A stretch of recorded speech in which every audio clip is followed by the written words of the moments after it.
Head on. Apply directly to the forehead. Head on. Apply directly to the forehead. Head on. Apply directly to the forehead. Head on. Apply directly to the forehead. Head on. Apply directly to the forehead. Head on. Head on. Head on. Head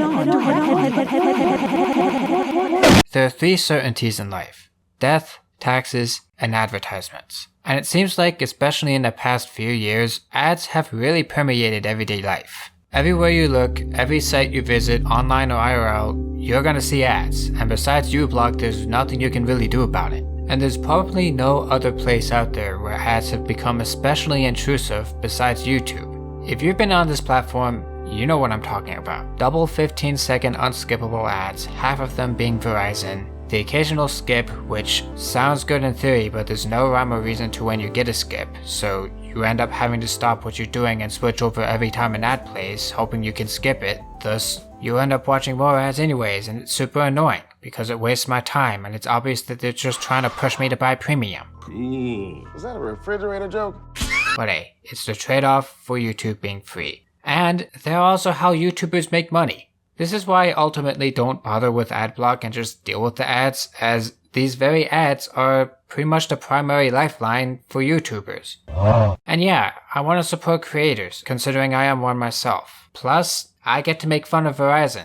Hey, we're sitting on a sign here! Hey, I'm trying to do my job here so I can pay my hyperinflated rent here. Get the f*** out the way. When it comes to your business, not all bars are created equal. And whose fault is that?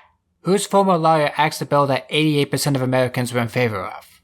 Pricks. And unfortunately, these ads aren't always enough for YouTubers. Like, you'd have to get millions of views a month just to get any substantial income that competes with a regular 9 to 5. Not to mention all the copyright claims and the demonetization and the constant policy changes, right? At some point, you gotta find another avenue of income. Now, if only there was a way to square out some space in the content itself to rein the bucks in, where you can use your skills to share something wonderful and brilliant. Raid Shadow Legends, Manscaped, yeah, I have ideas. Sponsorships. They're one of the alternatives or side alternatives to AdSense revenue on YouTube, and they often prove to be much more lucrative and stable. They can make it much easier to roll off the punches as YouTube loses its mind more and more each month. But as a viewer, I think I speak for everyone when I say I'm sick of them. I'll admit that they're less annoying than the actual ads that YouTube serves, and we can actually skip them either manually or with sponsor block, but that doesn't change the fact that there's still ads on top of the ads we already have to watch. Not to mention they can last up to a minute or longer, and they're usually the same sponsor that literally hundreds of other YouTubers have talked about as well. Trust me, hearing about Raid Shadow Legends over and over again can get super redundant. Alright, even as a meme, I just don't care. And you can argue that's the point, alright, to hammer it in over and over again so that you end up breaking and checking it out and that it's marketing 101. But there comes a point where you've shown me the same ad 50 times and it's like, bro, I'm not buying your shitty wallets, leave me alone. Not to mention most sponsor segments are placed in the worst spots possible, like at the very beginning, making the intro even more bloated than it needs to be. JonTron. Like, I've never been sponsored before, and I am aware that sponsors have a ton of requests and requirements for YouTubers that kind of limit what they can do, but at least a little segue would be nice, kind of like Lena's Tech Tips, but with less fourth wall demolition. Or better yet, maybe make sure the products themselves are any good.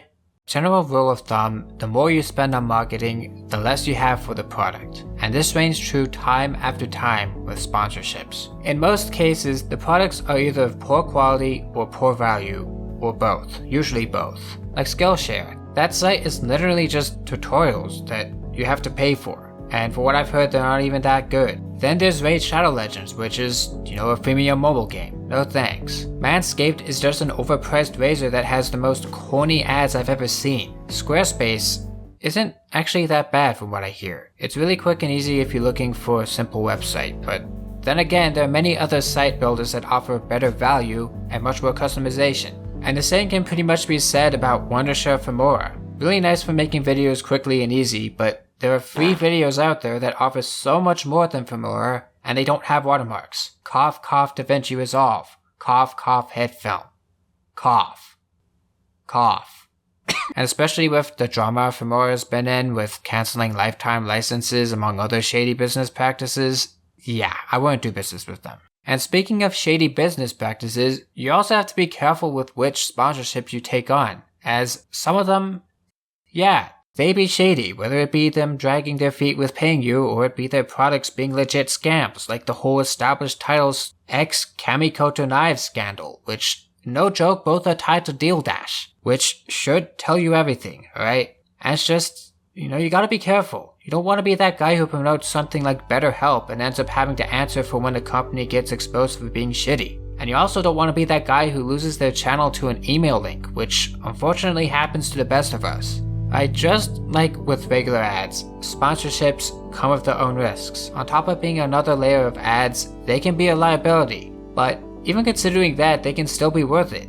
When YouTube age restricts or demonetizes or even takes a video down, giving you a strike in the process, these sponsors can be a safety net of sorts, keeping you from losing your entire income. Just do your research. YouTubers should research every offer, and viewers should research every product. At the end of the day, chase the bag and don't fall over while doing so.